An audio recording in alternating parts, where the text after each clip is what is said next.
നമസ്കാരം. Raf talk ഫുട്ബോളിലേക്ക് അവർക്കും സ്വന്തം. അടുത്ത സീസണിലേക്കുള്ള FC ബാഴ്സലോണയുടെ ലൈനപ്പ് എങ്ങനെയായിരിക്കും? സ്റ്റാർട്ടിംഗ് ലൈനപ്പ് ആരൊക്കെയാണ് കോച്ച് ഹൻസി ഫ്ലിക്കിൻ്റെ പ്രയോറിറ്റി ലിസ്റ്റിലുള്ളത്? നമ്മളൊന്ന് പരിശോധിക്കുകയാണ്. നിലവിലുള്ള പ്രീ സീസൺ മത്സരങ്ങൾ പുരോഗമിക്കുകയാണ്. നാളെ അവർ ഒരു കളി കൂടി സൗത്ത് കൊറിയ കളിക്കും. അതിനുശേഷം നാട്ടിലേക്ക് മടങ്ങിയിട്ട് 9-ാം തീയതി ജോയിൻ ക്യാമ്പർ ട്രോഫി ഉണ്ട്. എന്നാൽ ഇപ്പോൾ അവരുടെ മത്സരങ്ങളും മറ്റുമൊക്കെ വിലയിരുത്തുമ്പോൾ അടുത്ത സീസണിലേക്ക് ഹൻസി ഫ്ലിക്ക് കാണുന്ന സ്റ്റാർട്ടിംഗ് 11 ഇങ്ങനെയാണ്. ഫസ്റ്റ് പ്രയോറിറ്റി ഓരോ പോസ്റ്റിലും ഈ താരങ്ങളാണ്. ഗോൾ കീപ്പറായിട്ട് ജോയൻ ഗാർഷ്യയാണ്. ഇപ്പം മാർക്ക് ആന്ത്രേ ടെർ സ്റ്റെഗൻ അവിടെ തുടരുമോ ഇല്ലയോ എന്നുള്ളതൊക്കെ കണ്ടറിയണം. എന്തായാലും അദ്ദേഹം പരിക്കേറ്റ് പുറത്താണ്. ഷെസ്നി ബാക്കപ്പ് ആയിട്ടുണ്ടാകും. പക്ഷേ first choice goal keeper Joan Garcia.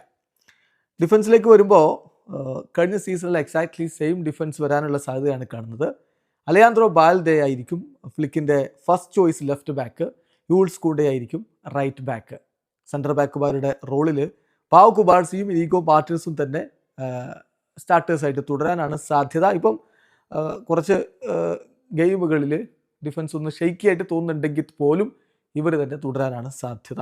മിഡ്ഫീൽഡിലേക്ക് വരുമ്പോൾ പെഡ്രിയും ഫ്രങ്കി ഡിയോഗും അതാണ് ബെസ്റ്റ് കോമ്പിനേഷൻ. ഒരു ഡബിൾ പിവോട്ട് വെച്ച് കളിക്കാൻ അദ്ദേഹം ഇഷ്ടപ്പെടുന്നു. അതോടൊപ്പം തന്നെ അറ്റാക്കിംഗ് മിഡ്ഫീൽഡറുടെ റോളിൽ ഡാനി ഓൾമോ വരും. മുന്നേറ്റത്തിലേക്ക് വരുമ്പോൾ ലാമിൻ യമാലും റാഫീഞ്ഞയും അവരുടെ പൊസിഷൻസ് കീപ്പ് ചെയ്യും. അതായത് ഇരു പാർശ്വങ്ങളിലായിട്ട് അവരുണ്ടാകും. എന്നാൽ നമ്പർ 9 റോളിൽ ആര്?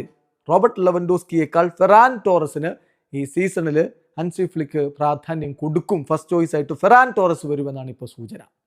ലെവൻഡോസ്കി ഏജ് വെറും ഒരു നമ്പറാണ് എന്ന് തെളിയിച്ചുകൊണ്ട് മുന്നോട്ട് പോയിക്കൊണ്ടിരിക്കുകയാണ്, സംശയമൊന്നുമില്ല. പക്ഷേ ഫെറാൻ ടോറസിൻ്റെ കാര്യത്തിൽ ഫ്ലിക്കിന് ഇപ്പോൾ കൂടുതൽ താല്പര്യമുണ്ട്. അദ്ദേഹം കുറച്ചുകൂടി നന്നായിട്ട് പ്രസ് ചെയ്യുന്നു. ആ തരത്തിൽ അദ്ദേഹം കാര്യങ്ങൾ ചെയ്യുന്നു എന്നുള്ളതാണ് ഇപ്പം കോച്ച് പരിഗണിക്കുന്നത്. അതുകൊണ്ട് സ്റ്റാർട്ടിംഗ് സ്ട്രൈക്കറായിട്ട് ഫെറാൻ ടോറസ് ഈ സീസണിൽ കളിക്കാനാണ് സാധ്യത.